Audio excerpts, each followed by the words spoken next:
రుణమాఫీపై అయోమయంలో రైతులు, రుణాలపై స్పష్టత ఇయ్యని బ్యాంక్ అధికారులు, టోకెన్ల పేరుతో బ్యాంక్ చుట్టూ తిప్పించుకుంటున్న బ్యాంక్ అధికారులు. మెదక్ జిల్లా పెద్దశంకరంపేట మండల కేంద్రంలో రాష్ట్ర ప్రభుత్వం రైతులకు రెండో విడత రుణమాఫీ చేసిన సందర్భంగా స్పష్టత లేదని రైతులు వాపోతున్నారు. బ్యాంకుల చుట్టూ తిరుగుతున్న రుణమాఫీపై స్పష్టంగా తెలియజేయకుండా కాలయాపన చేస్తున్నారని, బ్యాంకర్లు టోకెన్లు ఇస్తూ ప్రతిరోజు రైతులను ఇబ్బంది పెడుతున్నారని తెలిపారు స్థానిక మండల రైతులు.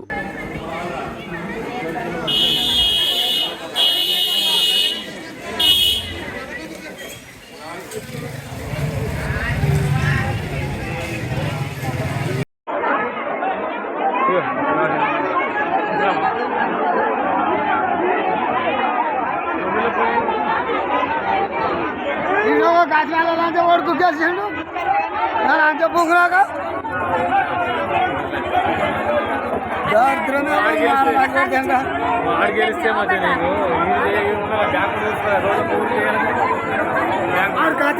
కొడుకు ఇంత మంది ఏ మండలం కా మండలం చేయాలి. మండలం కన్నా లేకుంటే ఊరు చెప్పాలి, వాడు బ్యాంకు కూడా చెప్పాలి. వాడికి చెప్తాడే మండలంలో నీ మండలం మీద మండలంలో నీ మండలం మీద